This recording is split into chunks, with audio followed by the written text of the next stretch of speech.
Hi, welcome back everyone to Miss Molly's English Time channel with me, MOLY. So for today, we're gonna talk about analytical exposition text. Pada kesempatan kali ini kita akan bahas tentang analytical exposition text ya teman-teman.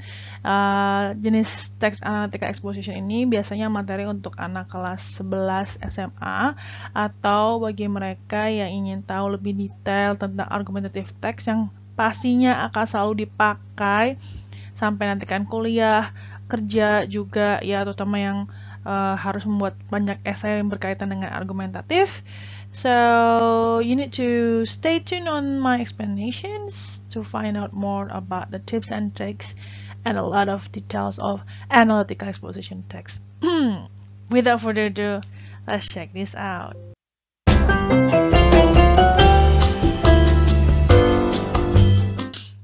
Oke, apa sih sebetulnya analytical exposition text itu?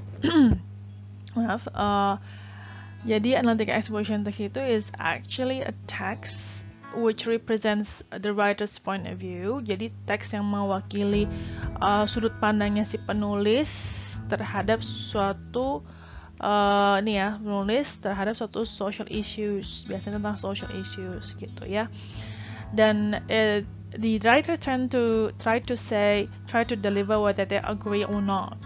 Mereka berusaha memberitahu lewat tulisan mereka itu bahwa mereka setuju atau tidak setuju ya dari social issues ini, dan lebih ke arah ini tuh memang harus kita omongin gitu. Jadi mereka they try to say that.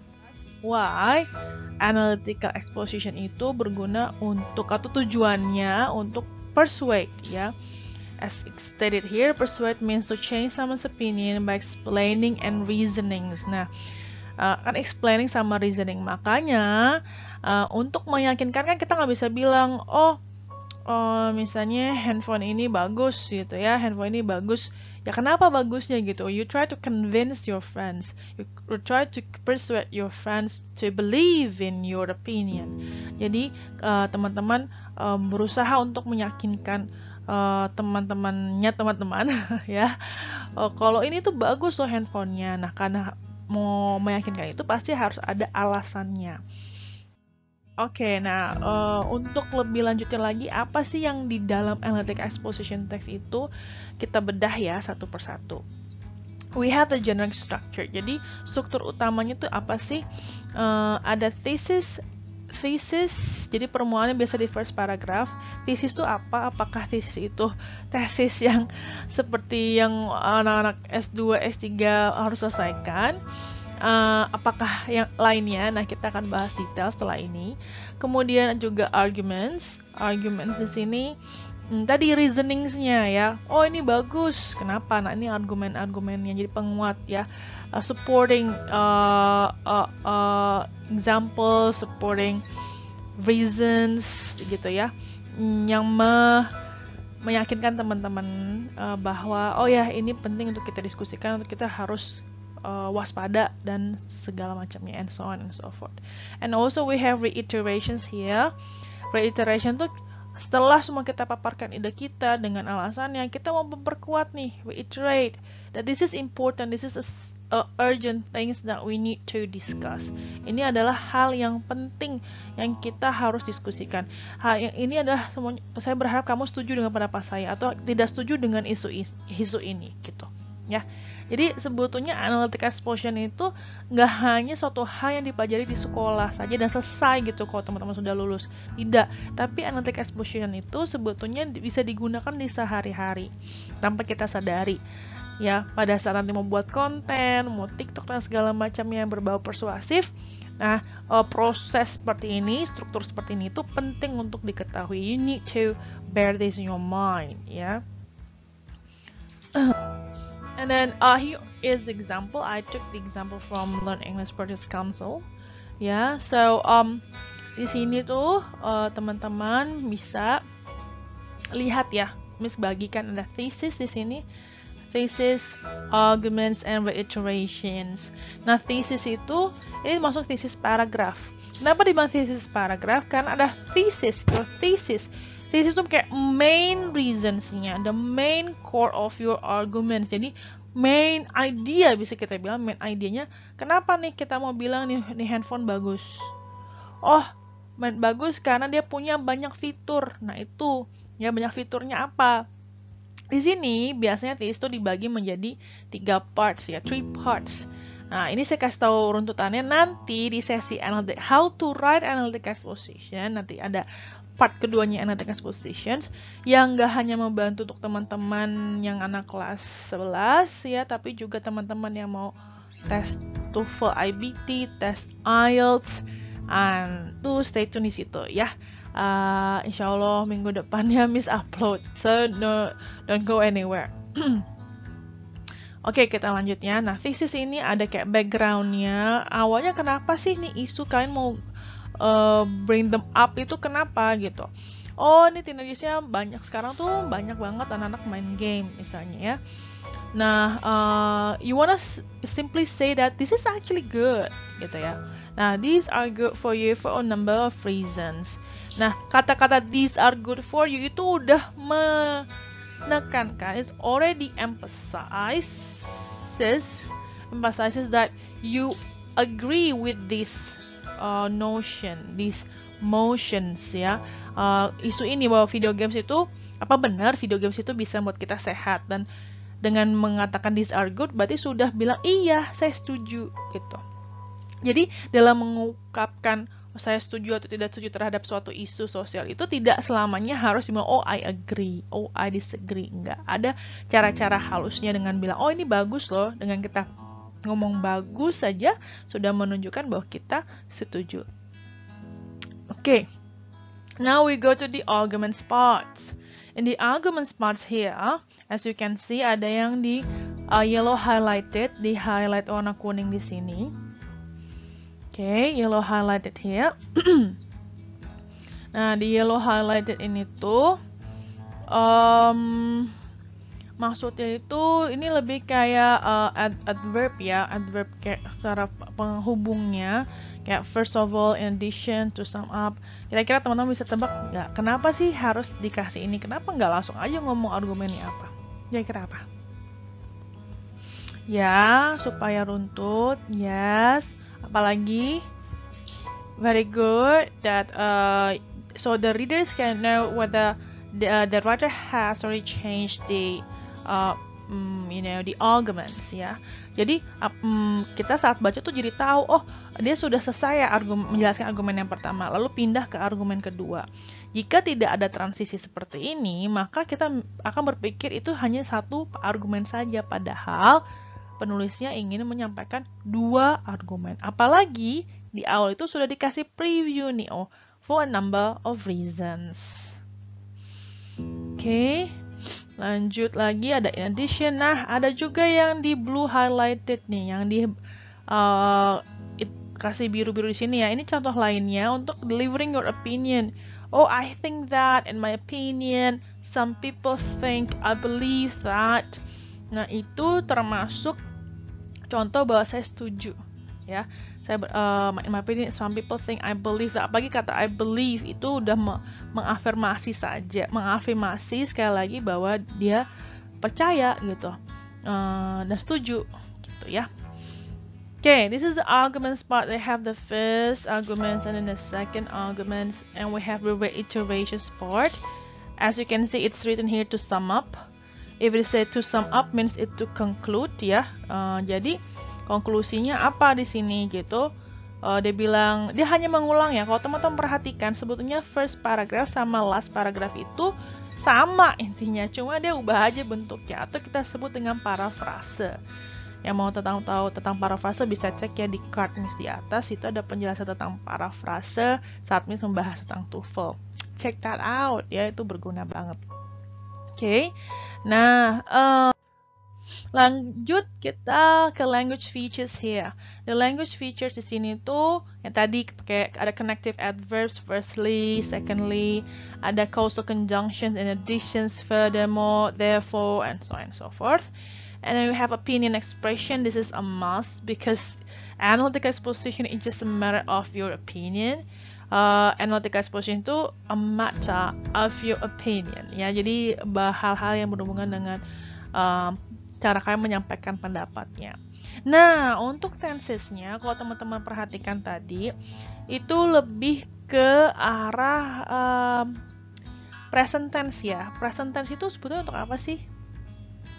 Itu sering banget tuh dari awal kita pelajarin ya, dari zaman SD atau SMP.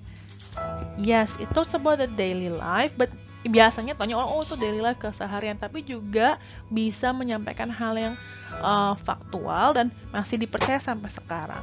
Jadi kalau bilang I think, I believe itu sampai sekarang saya setuju gitu. Tapi kalau sudah past tense, sudah lampau, I believed in you misalnya. Berarti dulu iya saya percaya, tapi sekarang enggak gitu. Tinggal bilang I believed in you. Dah ada kokolnya ya.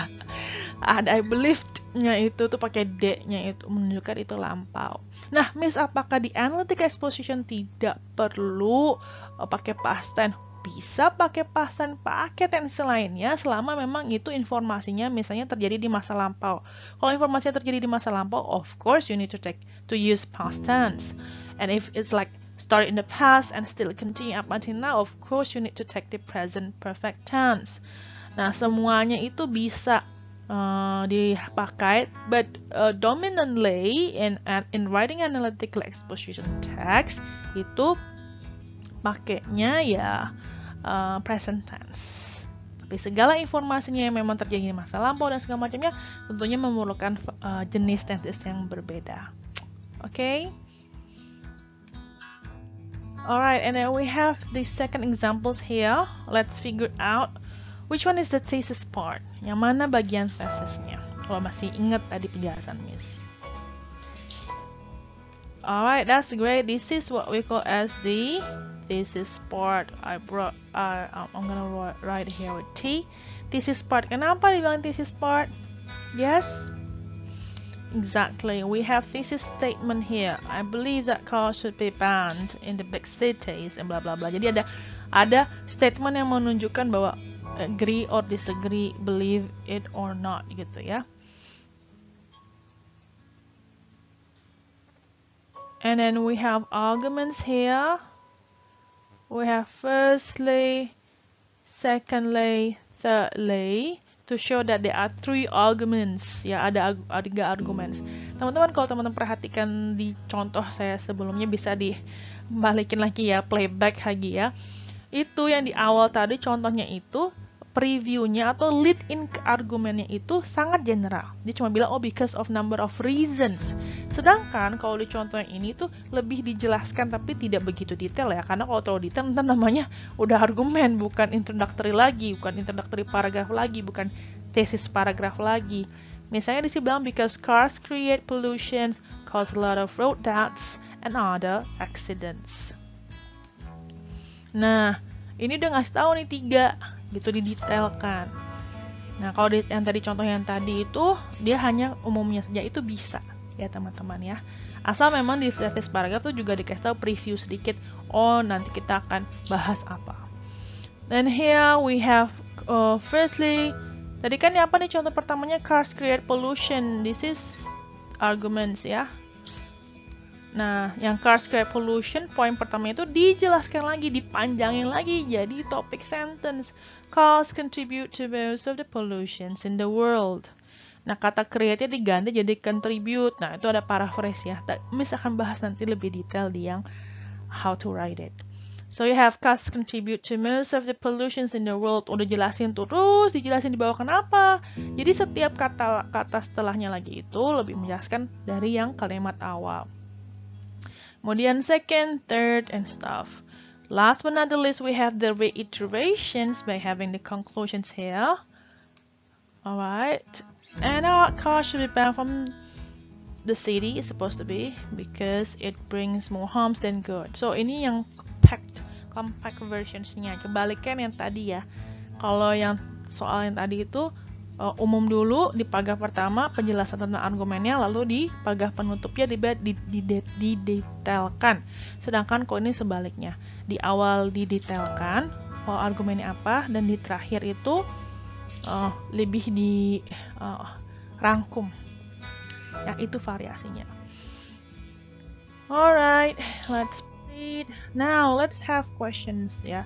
Here, jadi analytical exposition test itu tidak hanya untuk sekali lagi buat bahasa anak kelas 11 saja, tapi nanti kayak ngambil tes TOEFL, tes TOEFL IBT, IELTS test, TOEIC, and so on and so forth, pastinya akan muncul tipikal yang argumentatif seperti ini, analytical exposition seperti ini. Ya, dan biasanya pertanyaan akan selalu ada itu adalah talking about the main idea, akan ngomongin tentang main idea, ide pokok. Nah, this is easy yet tricky questions. Ini tuh apa ya, gampang-gampang susah. Ya, gampang-gampang susah karena banyak yang kejebak karena nggak tahu ide pokok. Ya kita tinggal baca aja. Ya baca aja sih bisa, tapi kan kalau tes itu kan berpacu dengan waktu.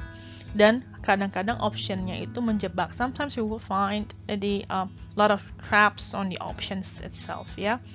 So what is the text about? Nah, dalam menentukan main idea tuh teman-teman harus pastikan bahwa oh ya ini tuh merepresentasi semuanya. Satu ya paling general, ya kriterianya paling general.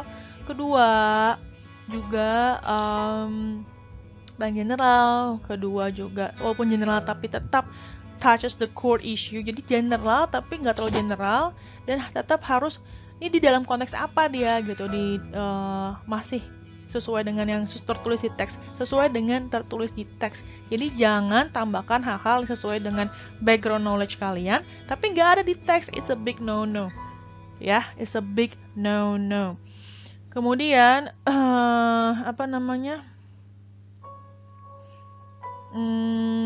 biasanya kita bisa lihat itu di sini.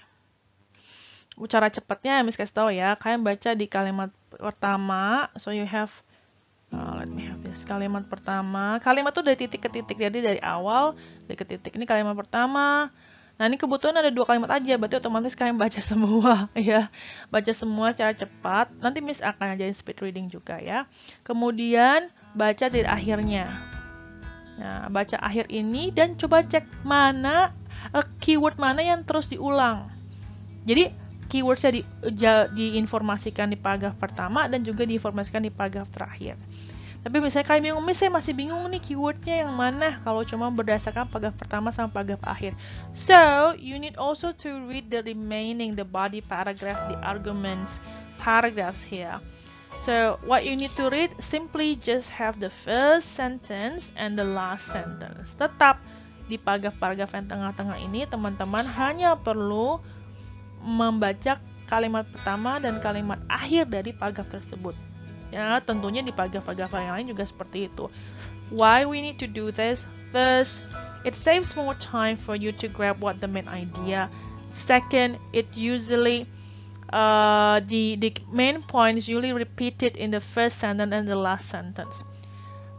Intinya kalau kenapa pakai taktik ini adalah untuk lebih menghemat waktu, jadi kalian bisa menjawabnya dengan cepat. Kedua juga untuk mengidentifikasi mana keywords yang diulang. Dan biasa pengulangan keywords untuk menentukan main idea itu akan selalu ada di kalimat pertama dan kalimat terakhir. Jadi paragraf-paragraf tersebut. Okay, so what's the answer for these? What is the text about? Is it because of cause or harmful? Cause of world's biggest killers? Misalnya kalau kayak ini kan world's biggest killer ini hanya ditemukan teman-teman menemukan di paragraf ketiga. Kalau hanya dijelaskan di satu paragraf itu bukan main idea of the text. Tapi kalau nanti pertanyaan what is the main idea of the third paragraph baru bisa. Jadi hati-hati ya teman-teman, you need to be careful. And then the need to stop using car. Apakah memang untuk benar-benar berhenti menggunakan mobil kah? Atau konteks lainnya?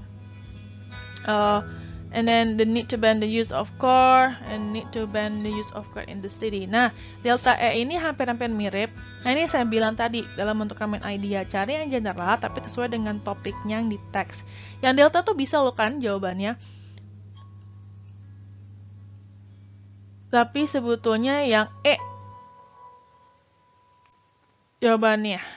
Oke, karena ada lebih general dan di situ lebih fokus in the city. Jadi hanya banning di city saja. Oke, so the next questions. Ini saya kasih contoh bagaimana menentukan main idea jika di paragraf tertentu. Agak skip dari soal yang sebelumnya ya, teman-teman. Saya mau memberitahukan bagaimana sih sebetulnya kita dalam menentukan ide pokok. Salah satunya adalah kita harus menemukan mana kalimat utamanya, which one is the topic sentence ya. Kalimat utama inilah yang suatu kalimat, ya kalimat itu kan terdiri dari subjek, verb, object. Itu membawa poinnya, membawa topik utamanya. Nah, yang sering sama ini orang-orang pikir bahwa topik sentence atau kalimat utama itu hanya di first sentence saja gitu, ketemunya di first sentence saja ya. Udah lihat aja di kalimat pertamanya pasti udah disitulah terletak ide pokoknya ya, yang diomongin, main idenya. Sedangkan sebetulnya nggak selamanya ya, in real text itu nggak selamanya ada di first sentence, bisa di bagian-bagian lainnya. Contohnya di sini nih ya. Yuk, sekarang saya ajak teman-teman baca kalimat pertamanya. Ya, kalimat pertama di sini. Nah, jika teman-teman berpikir bahwa ini kalimat utamanya, kita lihat di supporting sentences-nya. Di supporting sentences-nya ini, kira-kira yang mana? Atau adakah, atau kalimat yang setelahnya saja nih, yang kalimat keduanya ini, adakah yang memang ini ya, support. Mereka akan berbicara tentang how the writer's family loves love their dog Punch. Coba dibaca dulu teman-teman. Support gak kira-kira? Mendukung gak kalimat pertama? Mendukung itu maksudnya dijelaskan lebih detail kah alasan-alasannya kenapa keluarganya si writers ini menyayangi si anjingnya bernama Punch. Ketemu? Enggak ya. Nah, berarti kalimat utama itu bukan di first sentence. Kalimat utamanya ada di mana? Ada di second sentence. Very good ya. Jadi, however, I have several reasons for wanting to get rid of Punch. Nah, ada beberapa alasan saya harus menyingkirkan si Punch ini. Ini bentuknya mungkin ngasih tahu argumen-argumen ya kenapa gitu. Dia pengen menyingkirkan si Punch ini. Nah, kita lihat ada he knows I don't like him. The second reasons he sheds everywhere with his hair. And then lastly, nah early riser, barking and stuff, noisy banget lah ya. Mengganggu sekali gitu. Jadi beberapa alasan itu untuk menyingkirkan si Punch gitu. Nah, dari situ kita bisa kerucutkan ya, udah ketahuan topik sentence-nya kan di kalimat kedua. Nah, karena sudah tahu topik sentence-nya itu lah yang kalimat kedua, karena kalimat sebelumnya lebih menjelaskan lebih detail, maka kira-kira jawabannya yang mana? Coba. Yes. Yang bravo. Oke, why not delta? Why not delta? Dan kenapa nggak delta? Kalau jawabannya B, ini kan juga to get rid nih. Ya, exactly. Kalau delta itu terlalu detail, Punch hair. Di situ cuman, I think on the ini ya, the second reasons-nya. Nah, dia tuh pengen menyingkirkan rambut-rambut yang mengganggu rambut-rambut si Punch itu ya. Nah, itu lebih cuma dijelaskan di 1-2 kalimat. Nah, itu bukan ide pokok, itu supporting detail. Jadi, kalau cuma dijelaskan di 1 kalimat, 2 kalimat saja, itu bukan main idenya. Jadi, jelas the reasons to get rid of Punch. Dan coba teman-teman perhatikan, biasanya kalau ide pokok itu bentuknya lebih ke frase. Frase itu tidak. Gini, kalau kalimat itu kan subjek, verb, object. Kalau frase itu kadang subjeknya dihilangkan, verbnya saja sama objek. Atau semuanya noun, semuanya kata benda. Gitu ya. Ada sih memang main idea yang bentuknya kalimat, tapi pasti dia ada tambah seperti how atau segala macamnya, atau bentuknya agak berbeda dengan kalimat sederhana. Nah, karena ada reasons for get rid of Punch, then you just need to get the extract one, and we have here the reasons to get rid of Punch as the main idea. Nah, ini main idea. Nah, ini topik sentence-nya. Sekali lagi, namanya aja topik sentence. Sentence kalimat ada subject, verb, objeknya. Oke, dan itu yang membantu untuk menentukan ide pokok. Next nih contoh lainnya adalah this one ya. Hopefully it's clear for you here. Yang mana? Coba. Ini agak tricky. Tadi kan udah ketemu ya bahwa topik sentence itu tidak selalu di first sentence, ternyata di second sentence. Nah ini kalau ini bagaimana? Coba dibaca hati-hati. And try to answer the questions here. Yang mana?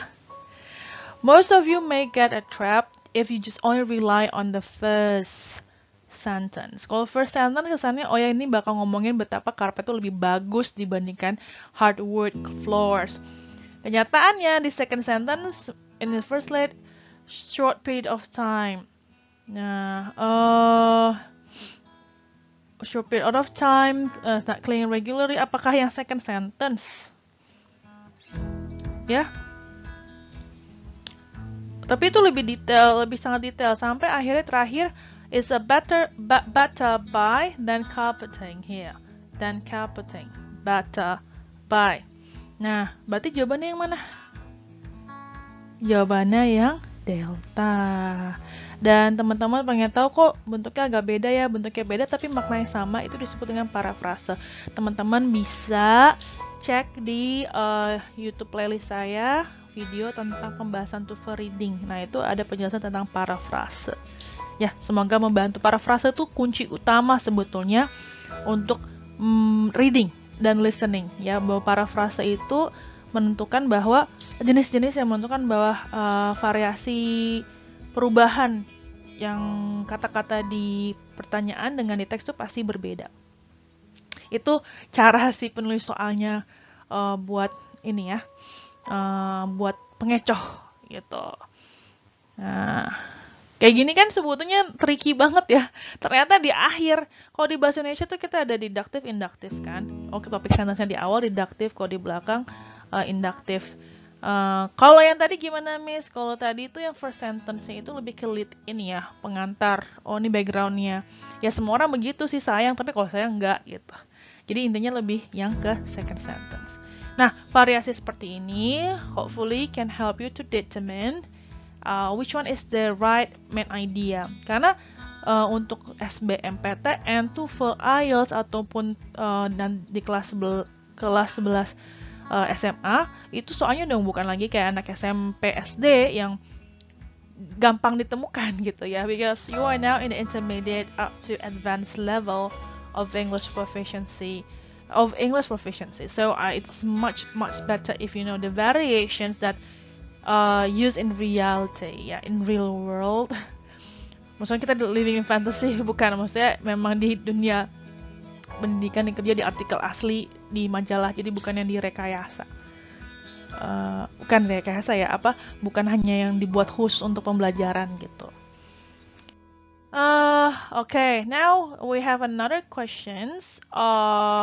We talk about reference here. Some of you get confused in determining the references. References itu mengacu kemana? Mengacu itu maksudnya dia ngomong this ini tuh ke siapa sih, pengganti siapa? Karena this itu pronoun, jadi dia substitute noun, substitute kata benda, biasanya subject, object gitu ya. Nah, see what is this on the second paragraph. Nih ya, some of these. Nah, biasanya orang terjebak dengan, oh, kalau ini pasti kata sebelumnya. Nah, kata sebelumnya banyak mungkin terjebak ke asma di sini ya. Tapi kita lihat nature-nya di sini, these. These itu plural. Kalau misalnya yang singular itu kan pakai THIS ya, THIS. This. Ini these, jadi plural. Asma di sini kan biasanya ya single entity, jadi kita nggak bisa. Terus triggers of asthma. Nah, tadi sekali lagi this ini kan untuk menggantikan noun, sedangkan triggers ini tuh adalah verb. Miss, how do I know that this is a verb, adjective, and noun? Banyak baca, dan nanti Miss sebetulnya Miss ada postingan juga tentang adjective, adverb, you can check it. Lebih ke common mistakes. Nah, common mistakes English mungkin bisa dicek di card ini ya, atau di playlist Miss. untuk mengetahui, tapi nanti Miss buat TikTok deh yang lebih mudah untuk mempelajari adjective, adverb, and so on and so forth ya. Punya yang singkat-singkat ada di TikTok. Okay, and then you have lung cancer here. Lung cancer juga satuan ya, maksudnya nggak dianggap plural. Bronchitis juga, makanya ini jelas banget kita balik ke belakang, ternyata illnesses. Kok taunya dari mana lagi Miss? Setelah, kalau kamu ragu, baca kalimat setelah si kata ini. Some of these are so bad. These are plural. Jadi menunjukkan kan penyakit-penyakit ini kan that people can die from them. Gitu. Jadi ini banget meyakinkan, menegaskan bahwa yang si I inilah juaranya. Yang diacu ya.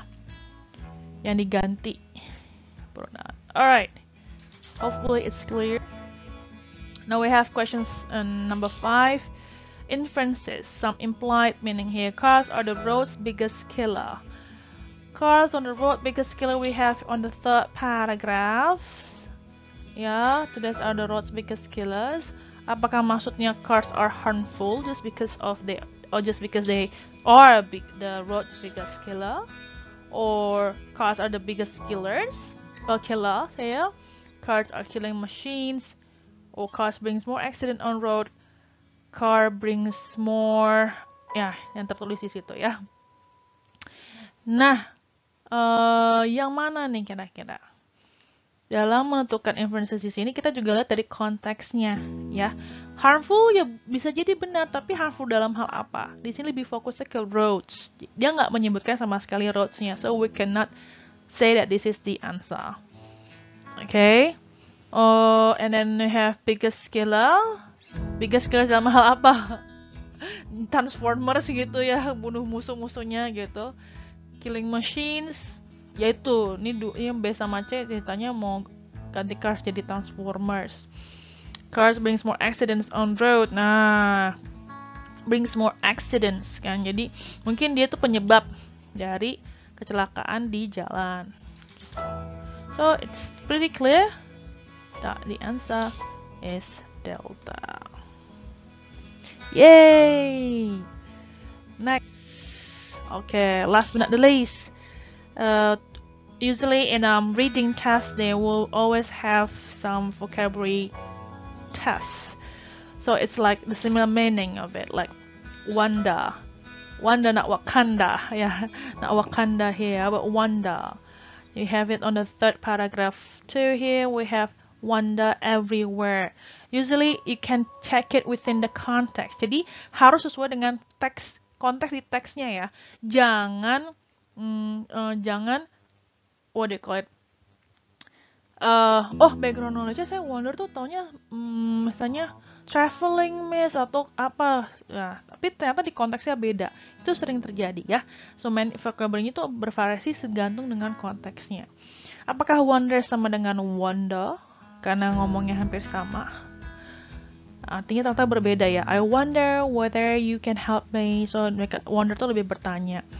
Apakah work everywhere, terus tiba-tiba cars come hit.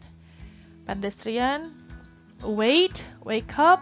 Well, we know is actually walk ya. Walaupun sebetulnya wander tuh lebih kayak kemana-mana gitu ya, travel around. Tapi walk kita bisa sesuai dengan konteksnya. Okay, everyone. So these 6 questions, it's like miniature, if I may say, of the samples questions that commonly shown up on a reading test in any kind of language test. So I do hope that you know the patterns and ready for your tests, whether it is for your daily tests as a high schoolers, whether you want to take for SMPT and later, your IELTS and the TOEFL or TOEIC. Yeah. Okay. And again, that's all for today. If you happen to have any further questions, drop the questions in the comment box. Don't forget to like and share and subscribe because Miss Molly is now back to the town after being so hibernated due to delivering my second child, by the way.